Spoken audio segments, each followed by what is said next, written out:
फर्ज कर लेते हैं, एक वेक्टर में और बना देता हूँ यहीं पर।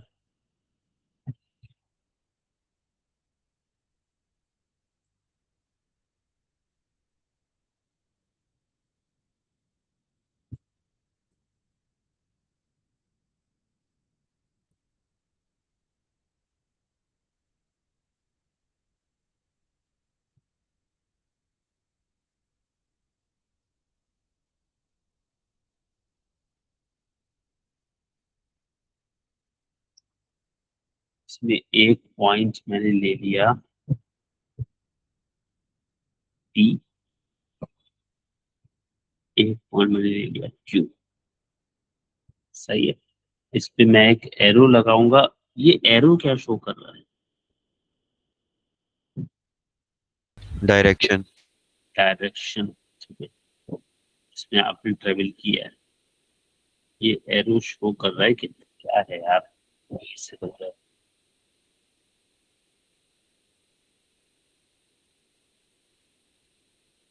डायरेक्शन शो कर रहा है कि मैंने पी से क्यू ट्रेवल किया है। तो जब वेक्टर लिखूंगा तो मैं वेक्टर को लिखते हुए इसका अगर नाम फिलहाल लिखूं तो लिखूंगा पी क्यू, और पी क्यू के ऊपर एक एरो। ठीक है, मैं एरो लगाना भूल जाऊं मेरे नंबर नहीं कटेंगे, आप एरो लगाना भूलेंगे आपके नंबर कटेंगे।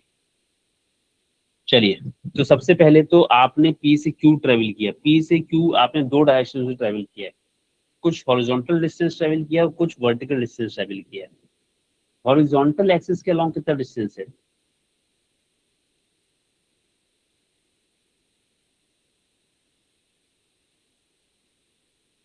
पी से क्यू ट्रेवल करने के लिए हॉरिजॉन्टल एक्सिस के अलोंग कितना डिस्टेंस है? दिख रहा है? 4 यूनिट्स। 4 यूनिट्स। तो सबसे पहले एक पॉइंट से दूसरे पॉइंट ट्रेवल करने के लिए जितना हॉरिजॉन्टल डिस्टेंस या जितना एक्स एक्सिस का लॉन्ग डिस्टेंस है वो, और फिर वर्टिकल डिस्टेंस कितना है?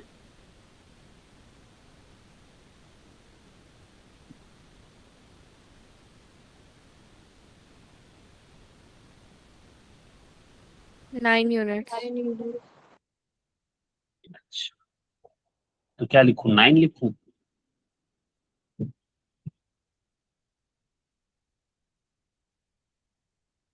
या -9 लिखूं?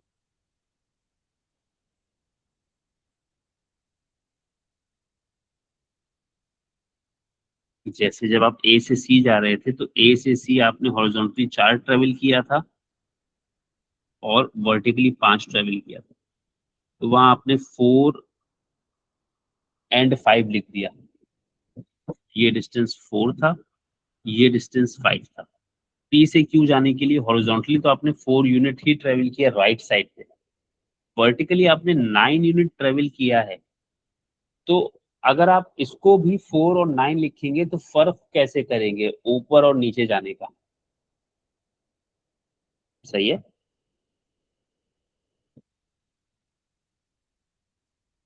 ये हॉरिजॉन्टल डिस्टेंस है, ये वर्टिकल डिस्टेंस है। वर्टिकल डिस्टेंस अगर ऊपर की तरफ है तो उसे आप पॉजिटिव लिखते हैं, वर्टिकल डिस्टेंस अगर नीचे की तरफ है तो फिर उसे आप नेगेटिव लिखते हैं। ओके, एक आखिरी मिसाल ले लीजिए। एक एक आखिरी मिसाल तो है नहीं, एक दो मिसालें और लेके भी।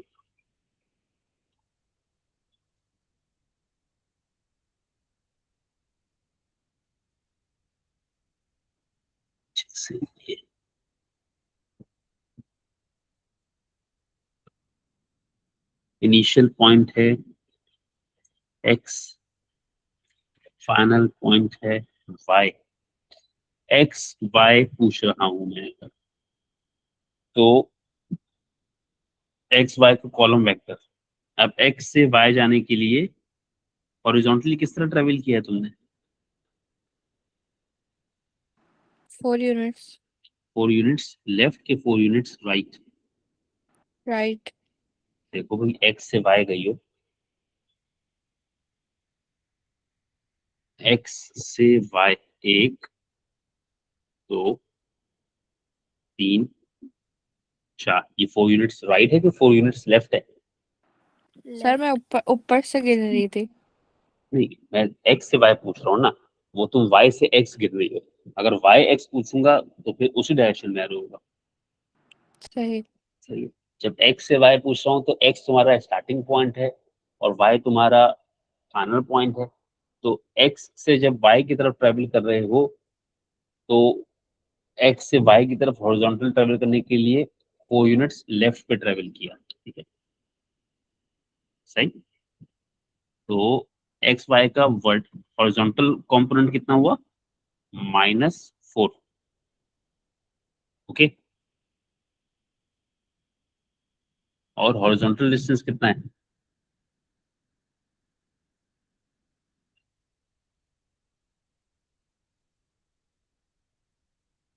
क्या इतना क्या? 8 यूनिट्स।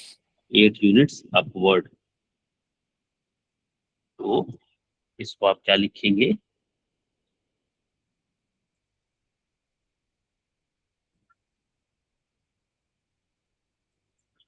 तो आखिर में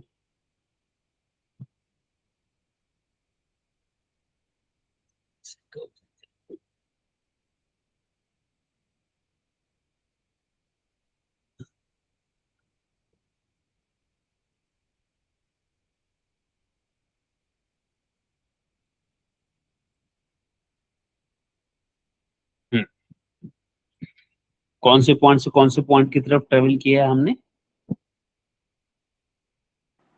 ई से एफ। तो अगर हम इसका कॉलम वेक्टर लिखना चाहेंगे तो हम लिखेंगे ई एफ, और ई एफ के ऊपर हम लगा देंगे एक एरो। और ई से एफ, पहले तो इसका हॉरिजॉन्टल कंपोनेंट, हॉरिजॉन्टल कंपोनेंट कितना है भाई?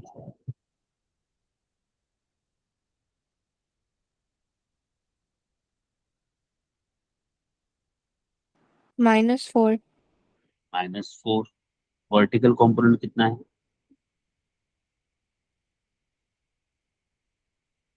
-7। -7। तो ये हो गया -4 और -7। सही है। ये सारे के सारे मैंने आपको कुछ वेक्टर्स बना कर दिए ग्रिड पे, और मैंने आपसे उनके कॉलम वेक्टर्स पूछ लिए।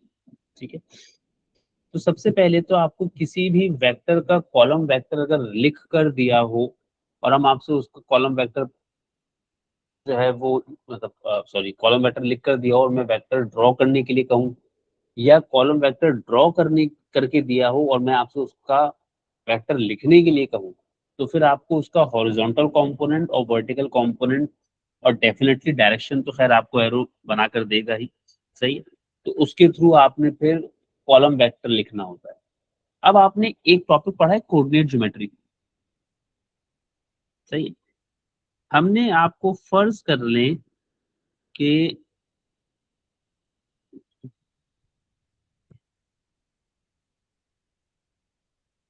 मैं ऐसे कह दूं कि ये जो ए है, ए के कोऑर्डिनेट्स लेट्स से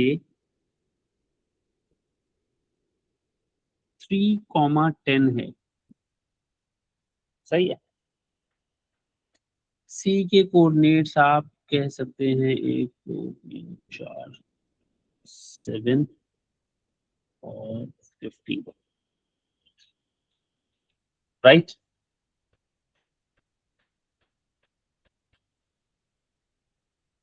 क्या आप मुझे ए से सी तक का मैग्नीट्यूड बता पाएंगे?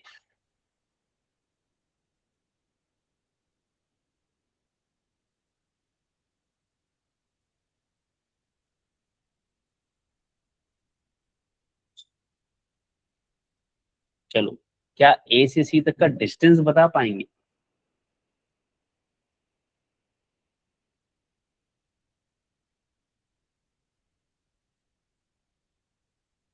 ए के कोऑर्डिनेट्स भी दे दिए, सी के कोऑर्डिनेट्स भी दे दिए, ए सी का डिस्टेंस पूछ रहा हूं।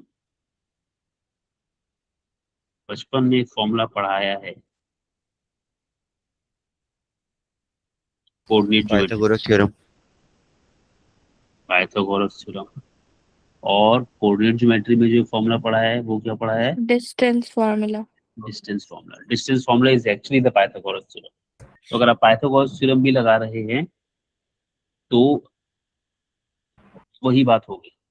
मैं दोनों बातें कर देता हूं कि अगर मैं ए सी का मैग्नीट्यूड या ए सी का डिस्टेंस निकालूंगा तो पहली बात तो डिस्टेंस हम इस तरह लिखते हैं, करते क्या थे हम, x2 माइनस x1 का स्क्वायर, ठीक है, ये आपका बेसिकली बेस हो गया, प्लस y2 माइनस y1 का स्क्वायर, ये आपका परपेंडिकुलर हो गया, और इस पे आप इस तरीके से स्क्वायर रूट लगाते हैं। 7 - 3 4 का स्क्वायर, यानी कि ए से सी का हॉरिजॉन्टल कंपोनेंट, प्लस 5 15 - 10 5 का स्क्वायर ए सी का वर्टिकल कंपोनेंट। तो ये आ जाता था 16 + 25 which means square root of 41, ठीक है। इसे हम कहते थे डिस्टेंस। इसी को हम लोग मैग्नीट्यूड के नाम से पढ़ाते हैं वेक्टर्स में, और उसके लिए भी यही काम करते हैं। 7 - 3 मतलब 4 का स्क्वायर, प्लस 15 - 10 मतलब 5 का स्क्वायर, सही है। तो आपको आपके वेक्टर AC का मैग्नीट्यूड पता लग जाता है, जो कि असल में A से लेकर C तक का डिस्टेंस है।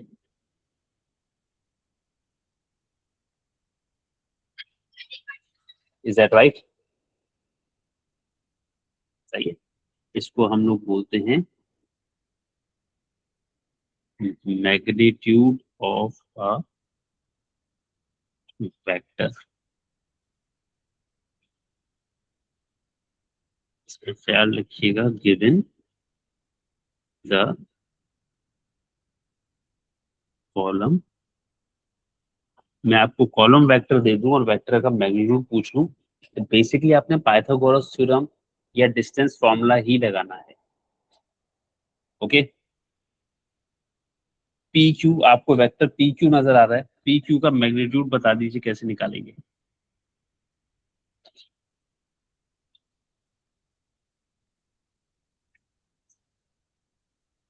पी क्यू का डिस्टेंस निकाल।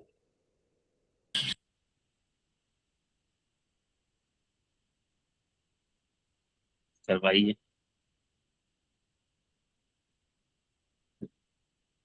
मैंने आपको पी क्यू का कॉलम वेक्टर दिया हुआ है, अब पी क्यू का मैग्नीट्यूड पूछ रहा हूँ।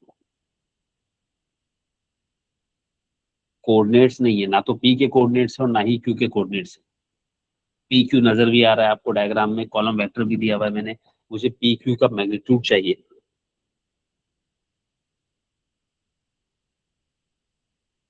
Pythagoras theorem. तो पाइथागोरस थ्योरम मतलब base square plus perpendicular square, और ये सब कुछ चला जाएगा रूट के अंदर। ये रूट क्यों लग रहा है, समझ में आ रहा है ना।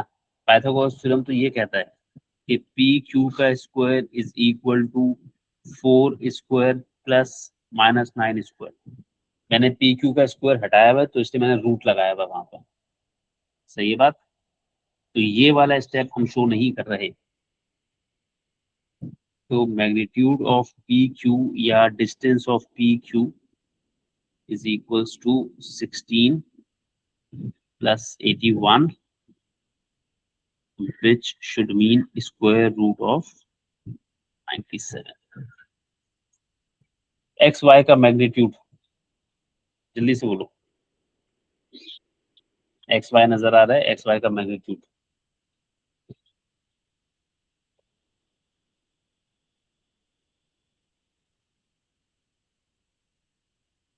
क्या हद हो गई।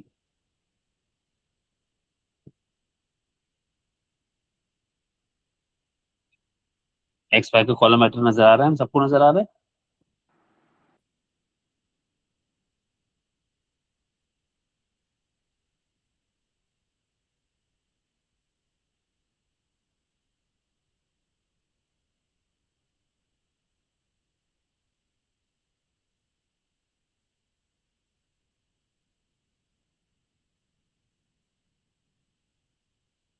किसी को एक्स वाई नजर नहीं आ रहा? सर 80 का रूट होगा। X Y is equal to -4 square plus 8 square root के अंदर, तो 16 प्लस 64 और 16 प्लस 64 स्क्वायर रूट ऑफ 80। क्या मैं इसको ऐसे ही छोड़ दूंगा?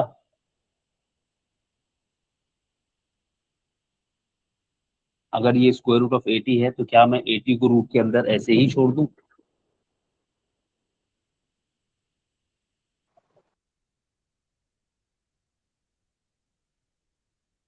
सर्च में करेंगे सर।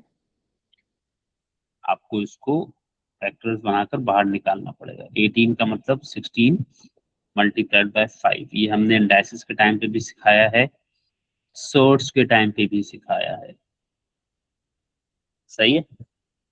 तो फिलहाल अगर मैं आपको कभी भी कोई भी कॉलम वेक्टर दूं, किसी भी नाम से दूं, जैसे ए बी करके दे दिया, ए बी का हॉरिजॉन्टल कंपोनेंट है ए, वर्टिकल कंपोनेंट है बी, तो इसका मैग्नीट्यूड किसके बराबर हो जाएगा?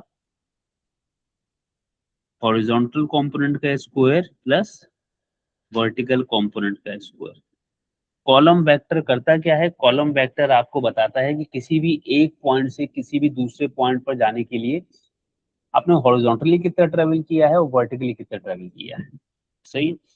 अब जरूरी नहीं है कि हमेशा दोनों के दो जिन पॉइंट्स की बात हो रही है वो हॉरिजॉन्टली और वर्टिकली दोनों डायरेक्शन में डिस्टेंट हो।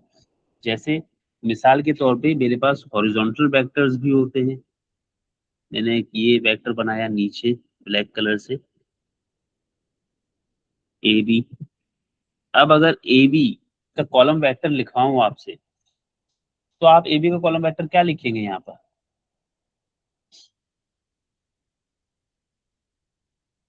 क्या ए बी में आपने हॉरिजॉन्टली ट्रेवल किया है, वर्टिकली ट्रेवल किया है, दोनों तरह से ट्रेवल किया है, सिर्फ किसी एक तरह से ट्रेवल किया है?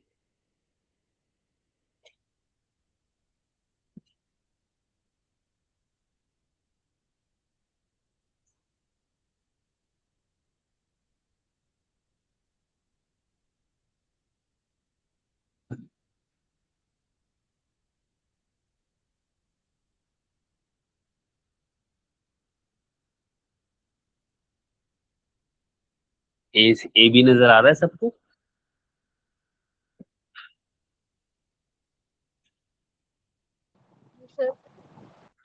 ए बी ए से बी जाने के लिए मैंने सिर्फ हॉरिजॉन्टल डायरेक्शन में ट्रेवल किया है या वर्टिकल डायरेक्शन में भी ट्रेवल किया है? ठीक है। तो अगर मैं आपसे ए बी का कॉलम वेक्टर लिखने के लिए कह दूंगा तो आप उसमें क्या लिखेंगे?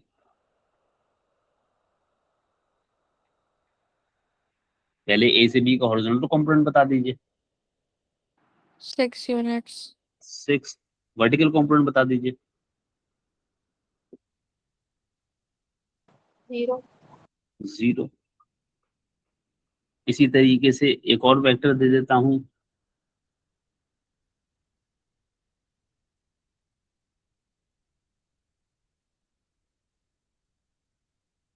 ये एरो मैंने बना दिया, नाम मैंने लिख दिया पी क्यू, और सीधा सीधा मैंने आपसे पी क्यू पूछ लिया।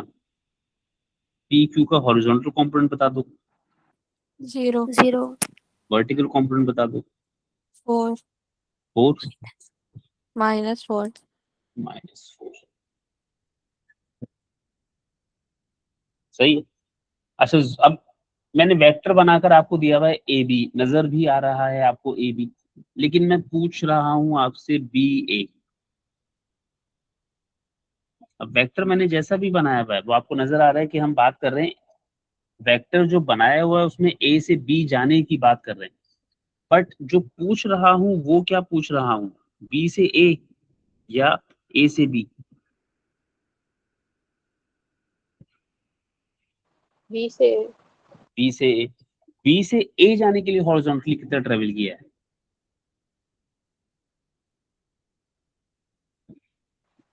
-6 -6 और वर्टिकली 0 0।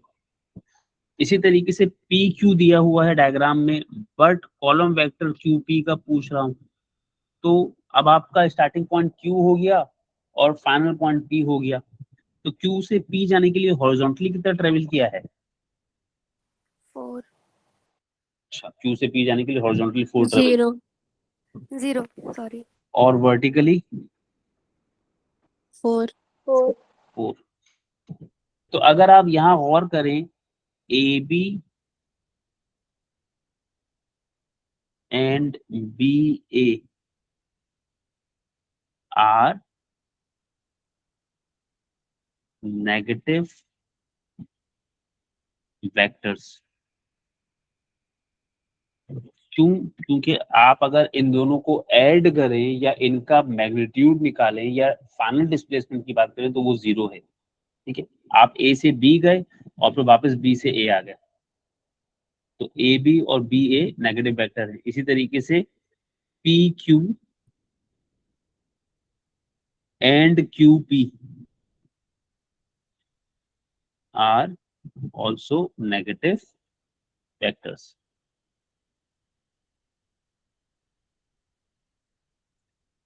आइए बात समझ में। सबसे पहले तो कॉलम वेक्टर का बेसिक अंडरस्टैंडिंग समझ में आना चाहिए कि when we give you a column vector, what are we actually giving you. हम आपको एक पॉइंट से दूसरे पॉइंट पे ट्रेवल करने का हॉरिजॉन्टल कंपोनेंट और वर्टिकल कंपोनेंट ये सब बता रहे होते हैं। सही है।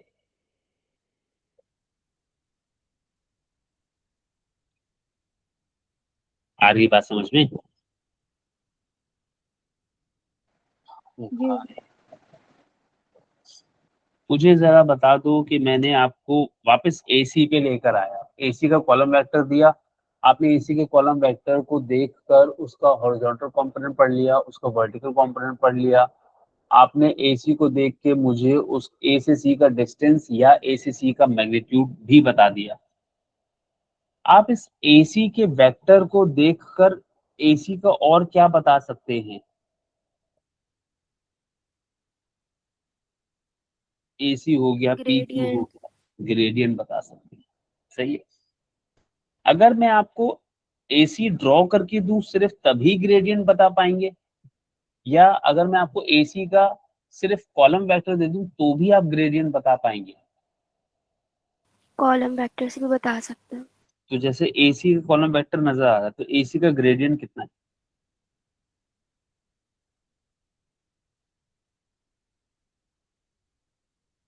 4/5 4/5 या 5/4? 5/4 5/4 राइज अपॉन रन होता है ग्रेडियंट। सही है। तो कॉलम वेक्टर को देखकर आप वेक्टर ड्रॉ कर सकते हैं, कॉलम वेक्टर को देखकर आप उसका जो है वो डिस्प्लेसमेंट वेक्टर, सॉरी उसका मैग्नीट्यूड या डिस्टेंस बता सकते हैं, और कॉलम वेक्टर की मदद से आप ग्रेडियंट भी बता सकते हैं। सही है। तो सबसे पहले तो हम कॉलम वेक्टर्स पे बात करते हैं अच्छी तरह। जब कॉलम वेक्टर समझ में आते हैं फिर हम जाते हैं आपके डिस्प्लेसमेंट वेक्टर को सिर्फ ड्रॉ करके बात करने की। चलिए अब जरा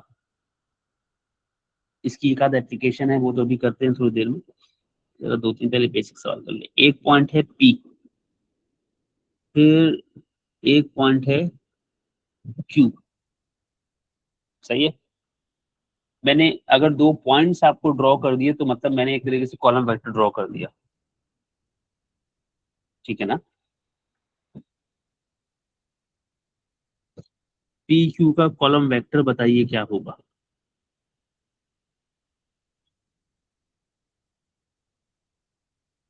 पी क्यू का कॉलम वेक्टर बता दीजिए क्या होगा?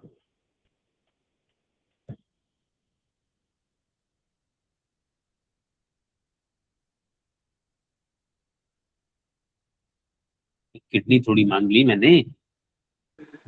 5/2 5 and 2।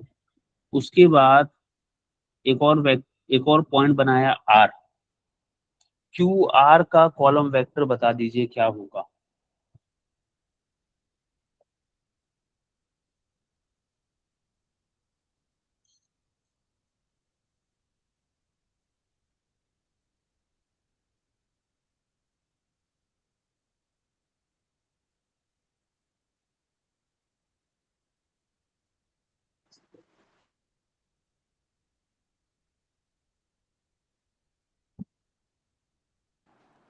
2 5 2 5।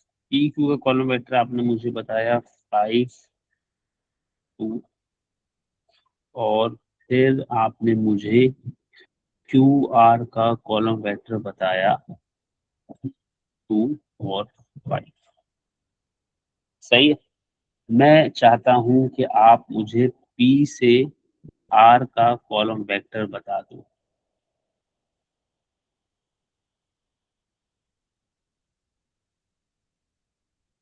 मैंने आपको पी क्यू दिया, मैंने आपको क्यू आर दिया, और मैं आपसे फाइनली पी से आर का कॉलम वेक्टर पूछ रहा हूँ।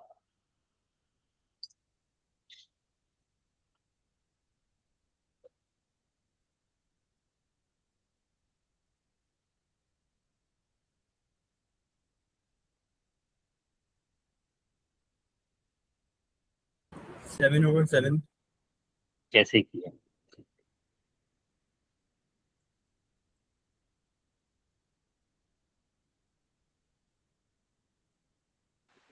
Sir horizontal values P Q और क्यू आर की ऐड की थी और वर्टिकल भी। यानी आप इसको दो तरीकों से कर सकते हैं। एक, आप अपने डायग्राम की मदद से कर सकते हैं कि आप डायग्राम से पढ़ लें पी से आर जाते हुए हॉरिजॉन्टली कितना मूव किया और वर्टिकली कितना मूव किया। सही है। और आप इसमें एक और काम भी कर सकते हैं कि आपको पी आर पता करना है, तो आपको पता है कि आप पहले गए थे पी से क्यू, और फिर आप गए थे क्यू से आर, तो आप इन दोनों को सीधा सीधा ऐड कर 5 2 प्लस 2 5। यानी अगर मैं आपको सिर्फ कॉलम वेक्टर्स भी दे दूं ना, तो आप कॉलम वेक्टर की मदद से भी डायरेक्टली बता सकते थे ये चीज। सही है।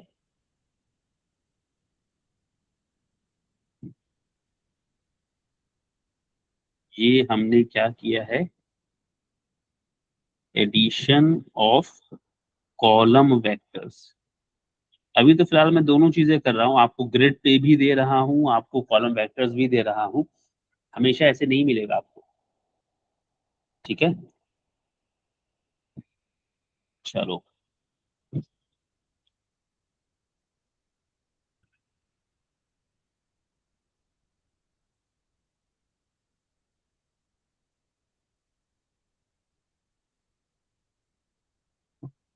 एक वेक्टर देता हूँ ए बी। ए बी का कॉलम वेक्टर बताना है तुमने। फिर उसके बाद एक वेक्टर और दे रहा हूँ बी से सी। बी सी का कॉलम वेक्टर बताना है तुमने। ठीक है। और फाइनली क्या करना है?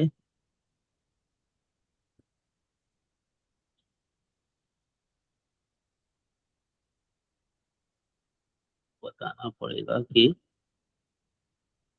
ए से सी जाने के लिए क्या हो गया भाई, क्या कर पाओ। चलो पहले ए बी का कॉलम वेक्टर बता दो जरा।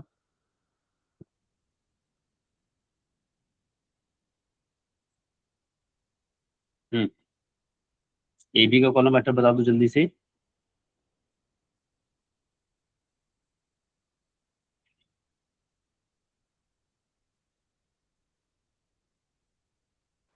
6 3 6 3, वेरी गुड। बी सी का कॉलम वेक्टर बता दो।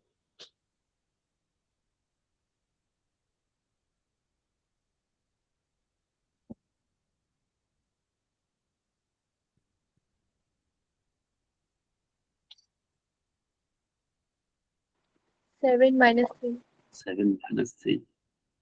और फिर मैं आखिर में ये पूछना चाहता हूँ कि ए से सी का कॉलम वेक्टर तो कितने तरीकों से बता सकते हैं, वो दोनों बताइए पहले तो।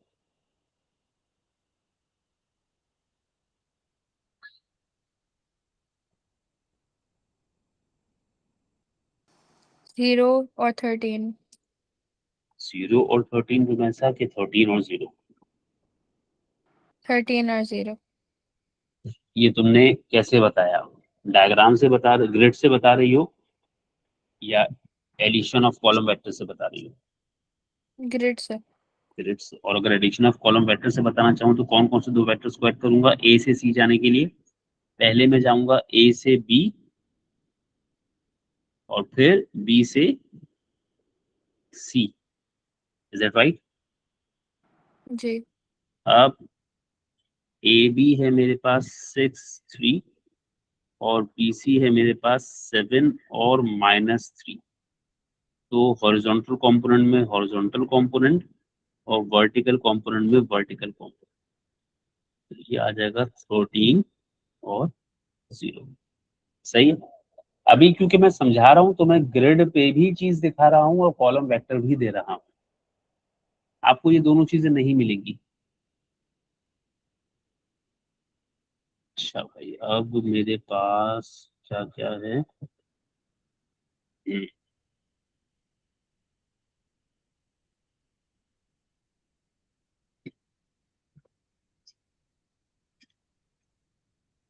आगे आते हैं जल्दी से।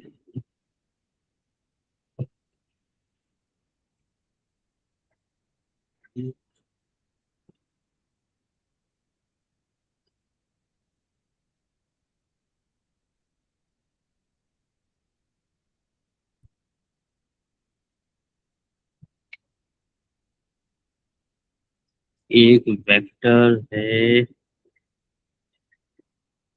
ए पी, एक वेक्टर है पी क्यू।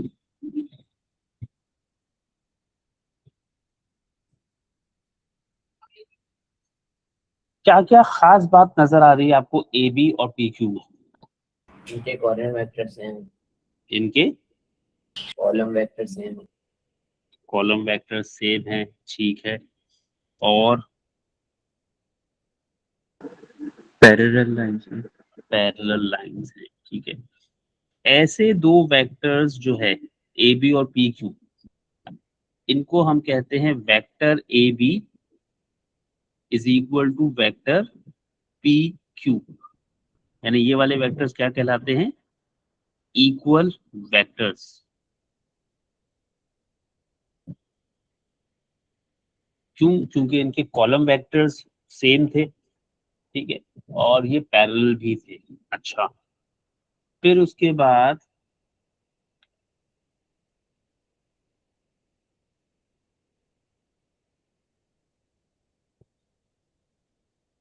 कोशिश तो कर रहा हूं।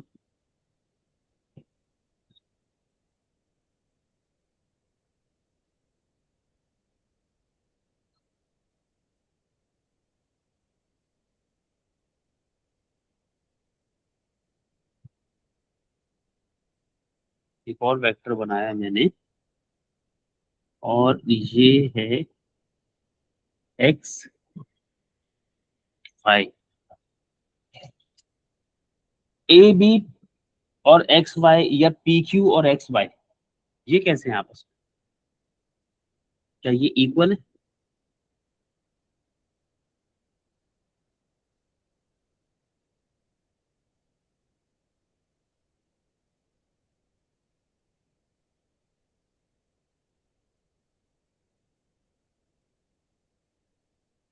तो भाई, क्या ए बी पी क्यू और एक्स वाई, क्या ये तीनों भी इक्वल हैं?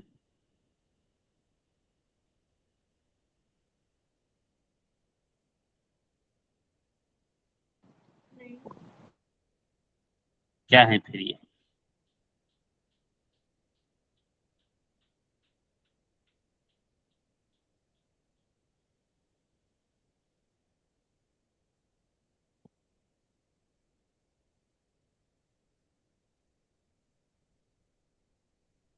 देखो, मैंने कॉलम वेक्टर सही लिखे हैं, ए बी पी क्यू और एक्स वाई के।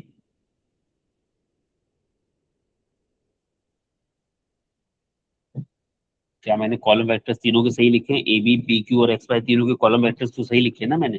जी। आप कह रहे हैं इसमें से ए बी और पी क्यू इक्वल हैं। ठीक है, लेकिन आप कह रहे हैं कि ए बी और एक्स वाई इक्वल नहीं है,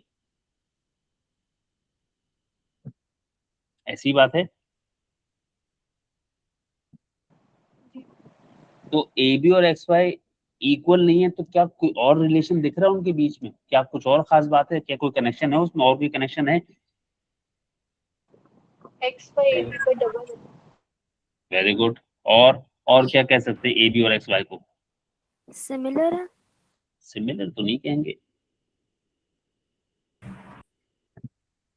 सर वो होता था ना, जो एक चीज का बड़ा वर्जन।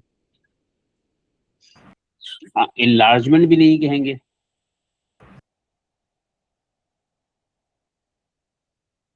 और भाई आप ए बी और एक्स वाई को दो स्ट्रेट लाइंस के तौर पे देखें, सिर्फ दो स्ट्रेट लाइंस हैं, ये दो लाइंस कैसी हैं आपस में? पैरेलल। पैरेलल हैं। तो दो बातें होती हैं, two vectors are equal if, पहली चीज, their direction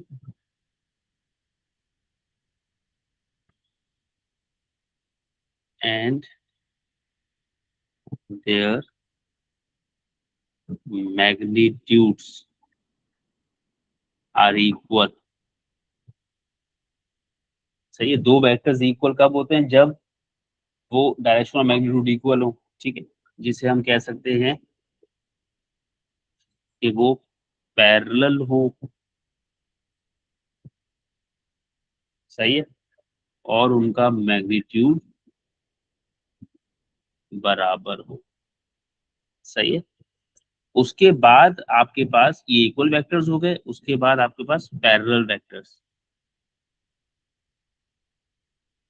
पैरेलल वेक्टर्स में सिर्फ डायरेक्शन सेम होना चाहिए, मैग्नीट्यूड में फर्क होना चाहिए।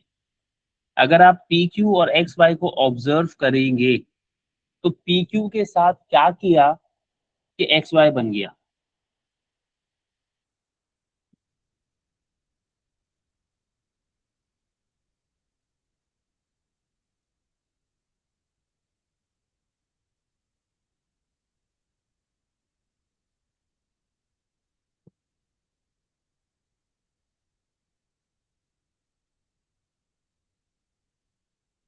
क्या मैं ऐसे कह सकता हूँ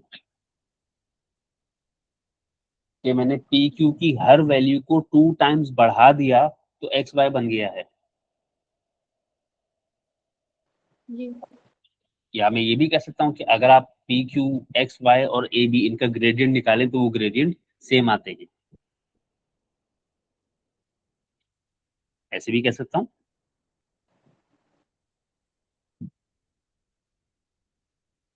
सही है,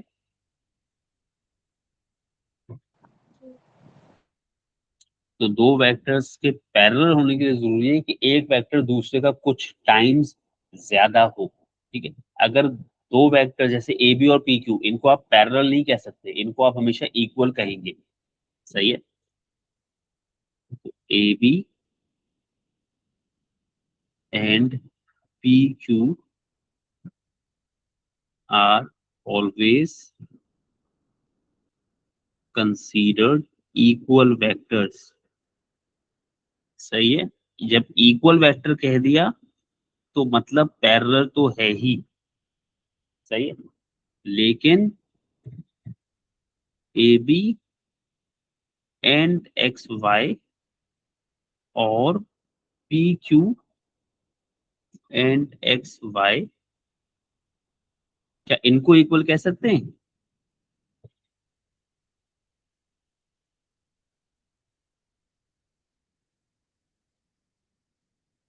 बोलो भाई।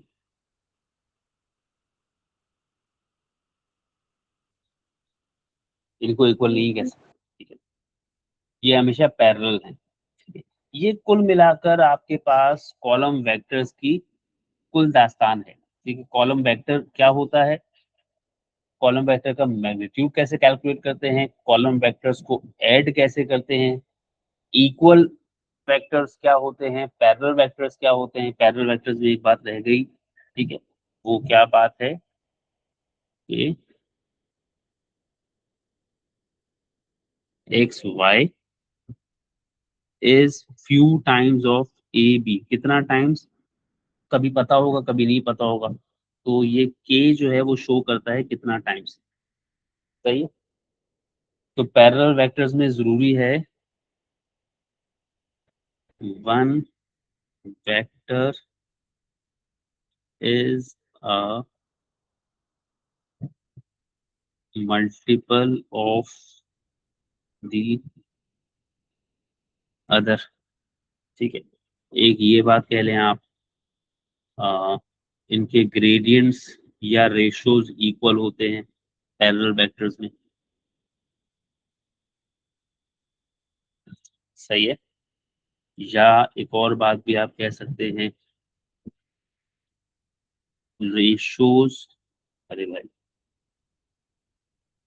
बिटवीन कंपोनेंट्स आर इक्वल, यानी हॉरिजॉन्टल कंपोनेंट्स का रेशो और वर्टिकल कंपोनेंट्स का रेशो बराबर होता है। ये सब पैरेलल वेक्टर्स की पहचान है, कभी भी कुछ भी यूज करना पड़ सकती है। ये सब कुछ बता तो मैंने आपको दिया, अब मसला ये सब कुछ आपको एक साथ इस्तेमाल करना भी आना चाहिए। तो इसका तरीका ये कि आपने क्या क्या पढ़ लिया। आपने सबसे पहले पढ़ा कॉलम वेक्टर,